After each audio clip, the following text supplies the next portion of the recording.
different from the rest of the city. And we'll now be going through into the top number 11 here. So if anybody want to hold off, then now there's a chance.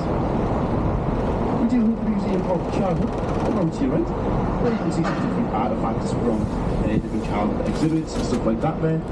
So quite a nice spot to go and check out to your right. Over to your left or right hand side, whichever you choose. These are different closes, and these stores will lead into various different parts of the city. Whether it be Chalmers closed there, over to your left, where you can see the Leonardo Hotel, whether it's this one down at this restaurant just over to your left hand side as well, just there. Or whether it's South Gray's closed, which will just take you to another part of the city. There's something for everyone to go and see down the Royal Mile. It's not just this long road that leads you from Edinburgh Castle up to Holyrood Palace, but it also includes a lot of these different closes to our right or left hand side. Now, in addition, we've also got the oldest example of an old medieval house here in the Royal Mile, still in Edinburgh today. We've got John Knox's house just up ahead of us, this white house on the corner here, just over to our left. You can go and see where John Knox, the famous final preacher, would have spent the final moments of his life here in the city. In particular, he was an incredibly famous Protestant preacher, and he would convert Edinburgh from being a Catholic practicing country into becoming a Protestant practicing one right away back in 1560. Now as we come forward a tad bit further, we've got the Neville Court area of Edinburgh just up ahead of us, and this was a massive set of castle-like gates that would monitor all the traffic coming in and out of Edinburgh. That was quite a hard target in the Middle Ages for people trying to invade the city, right? In particular, you had the English who were just down south, wanting to try and overtake Edinburgh as it was Scotland's capital. So they built a huge wall called the Flodden Wall that basically built this massive structure just right around the city. Now obviously you still need people to get in and out, so places like the Neville Port that we've got just up ahead of us would have allowed people to come and go through the city as they please. Now whilst it was completely free to leave the city, you still had to pay quite a heavy toll to get back into Edinburgh. So people had their last ever drink at the World's End, which is how the pub got its name. Still inscribed in the roads, and you can see the bronze bricks as to where the Neville Port would have been set up. As we come down now into the rest of the Royal Mile, we've got a lot of these buildings over to your right or left hand side, and these used to be about 15 stories high, whereas today we see them all made out of say cobblestone structures and stuff like that, and that really is back to the 1860s when all the Royal Mile was pretty much completely redone up and refurbished. So we're now coming down into stop number 12 here. We stop for the Cannon Gate Church. So if anyone's not off, then just give us a small way. Or press the stop button if you are down along just yet. We've got the Cannon Gate Church just coming along to your left hand side. And this is an absolutely beautiful part to the city. It's where the royal family will spend quite a bit of their time in and around Edinburgh. A few famous royal weddings have taken place there as well, including Royal Zara Phillips and Mike Tyndall, with Zara Phillips being the granddaughter of Queen Elizabeth II, and Mike Tyndall being the former captain of the England national rugby team. Now, we'll be making our way just down to the very bottom of the Royal Mile here, and we'll be going up to the trio Holyrood Palace, Holyrood Park, and Holyrood Parliament. So if anybody would like to go and visit the palace and Parliament today, then just give us a small wave if you're on the top. Oh, please I'll stop it down below. So then we've got a couple of folks hopping off here from downstairs today. So I hope you all don't have a fantastic rest of the day. Now we've just pulled into stop number 13 just now.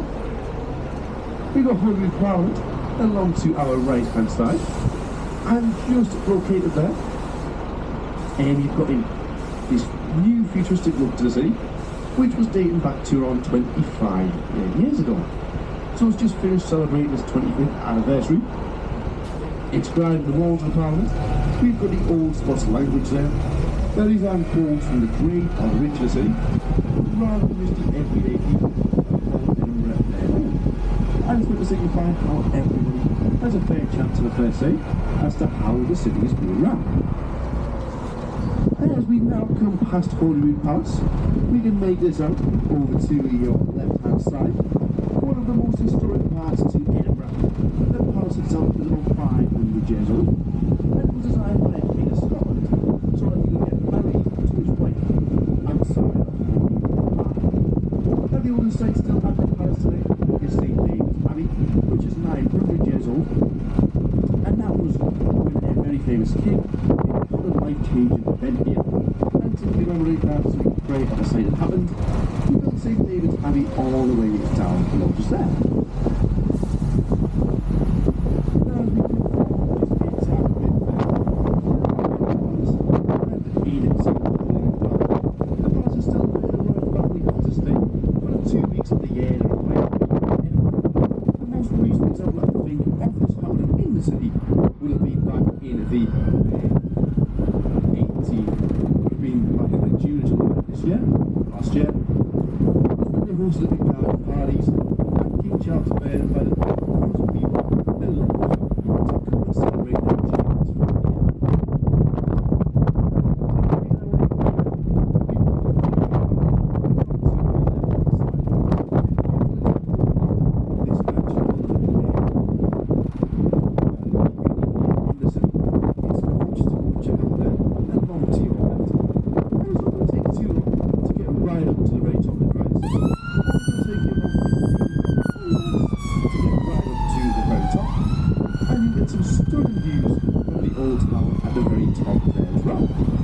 Definitely worth checking out if you're in the area.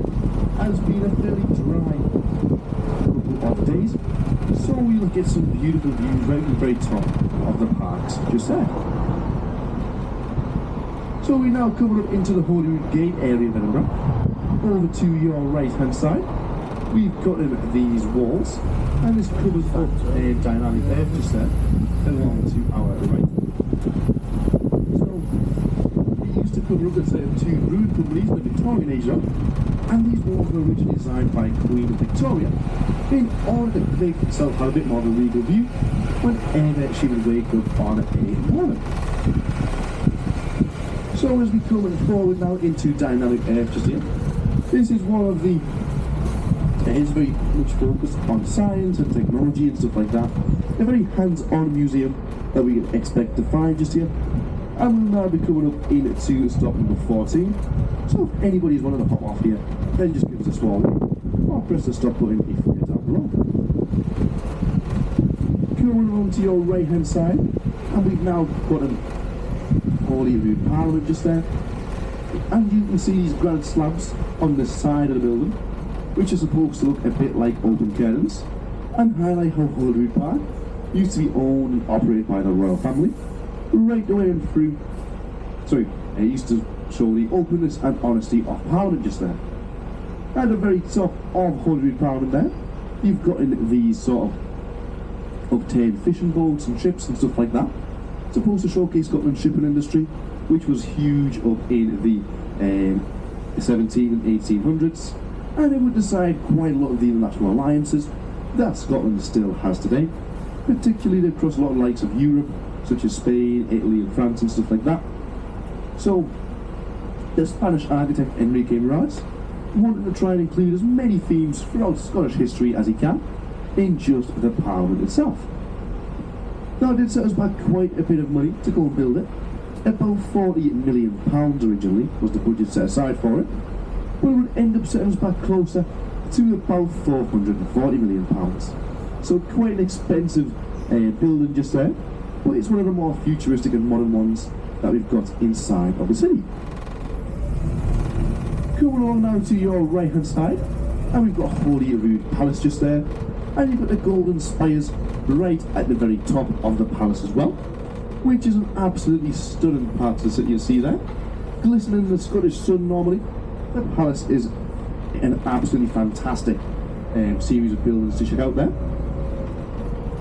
Coming over to your right hand side as well, we've got a few different pods just at the very back of the Parliament where different MPs will think about the laws and regulations that the city is passing.